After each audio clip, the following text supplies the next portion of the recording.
नमस्कार किसान भाइयों, जैसे कि मैं इस समय अप्रैल का महीने आने वाला है और गेहूं की कटाई होने वाला है। मैं उर्दी और मूंग की खेती एकदम कम लागत खर्च में, यानी जुताई भी नहीं करना है और कोई खाद भी नहीं देना, सिर्फ नाइट्रोजन यूरिया खाद देना है और आपका उर्दी मूंग एकदम शानदार सुपर होगा। मैं इसका विधि बताने जा रहा हूँ। जैसे किसान भाइयों देख लीजिए, हमारा ये गेहूं का फसल लगा हुआ है। यह करीब 8 से 10 अप्रैल तक उम्मीद है यह कट जाएगा और कटने के बाद इसको हटा देंगे।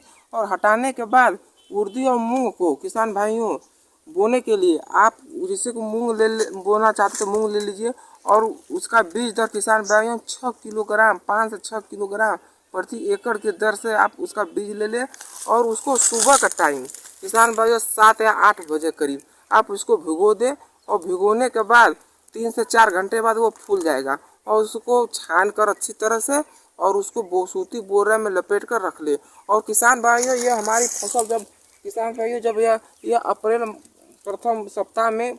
प्रथम सप्ताह में जब यह कट जाएगा तो किसान भाइयों उसको हटाने के बाद इसमें सिंचाई कर दें। और सिंचाई करने के बाद किसान भाइयों जब यह मिट्टी में जब पानी जब सोख ले तो आप जो बताएं मूंग को भिगोने की विधि आप भिगो कर आप किसान भाइयों छिड़क दे शाम के टाइम किसान भाइयों। और उसको ऐसे छिड़के थोड़ा झटका दे किसान भाई, इस तरह से छिड़के ताकि वह दाना जो है मिट्टी के संपर्क में धंस जाए और वह अच्छी तरह से किसान भाइयों अंकुरण हो जाता है। और किसान भाइयों इससे यह लाभ हमको मिला है किसान भाइयों, इसमें जुताई भी नहीं करना है। यदि आप जुताई विधि से यदि मूंग बोते हैं तो आपको जुताई खर्च आएगा और किसान भाई जुताई से पहले आपको किसान भाइयों उसको भरना पड़ेगा।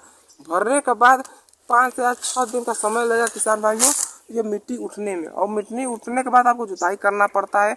जुताई करने के बाद उसमें बीज को छिड़क कर छिड़क करने के बाद उसमें जर्मिनेशन होता है। किसान भाइयों आपको 1 हफ्ता का समय बचा, प्लस में जुताई का खर्च बचा।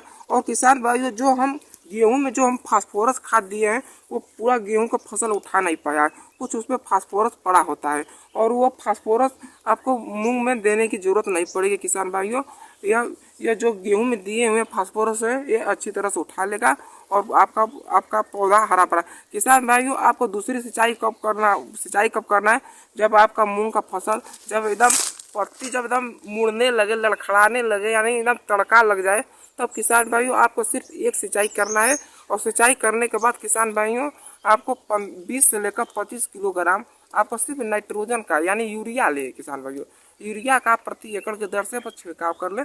आपका फसल एकदम सुपर और शानदार होगा और फलियाँ अच्छी तरह लगेगी किसान भाइयों।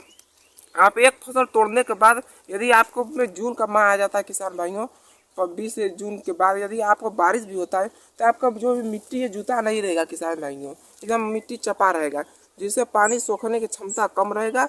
और आप किसी तरह ऊंचा जगह पर यदि आप किए हैं फसल तो आप उसको कहीं काट दें और जल निकास अच्छी तरह से हो जाएगा। किसान भाइयों जो भूमि जुती हुई उर्दी मूंग के फसल बोई गई है उसके तुलना में यह ज़्यादा सेफ्टी रहेगा। वो किसान में पीला होकर सूख जाएगा, फंगस का अटैक हो जाएगा, सूख जाएगा। लेकिन किसान भाई सूखने की संभावना बहुत कम रहती है। हो सकता है किसान भाई आपको 2 फसल अच्छी तरह से मिल सके। और किसान भाइयों और इसके और क्या लाभ है, यह आप किसान भाइयों आपसे निवेदन है कि जो आप लोग ढांचा बोते हैं, सनई बोते हैं, उसके जगह आप उर्दी और मूंग का फसल का चुनाव कर ले, जिससे आपको क्या फायदा होगा किसान भाइयों, इसमें सिंचाई कम लगेगा।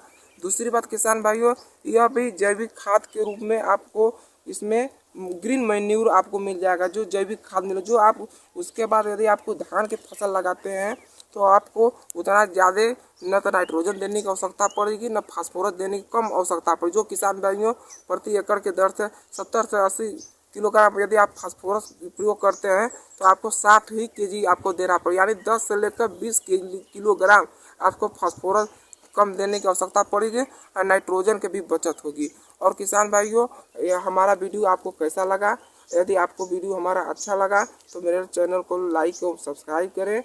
और मैं मिलता हूँ नेक्स्ट वीडियो में, हमको जानने के लिए अनुमति दे। जय जवान जय किसान।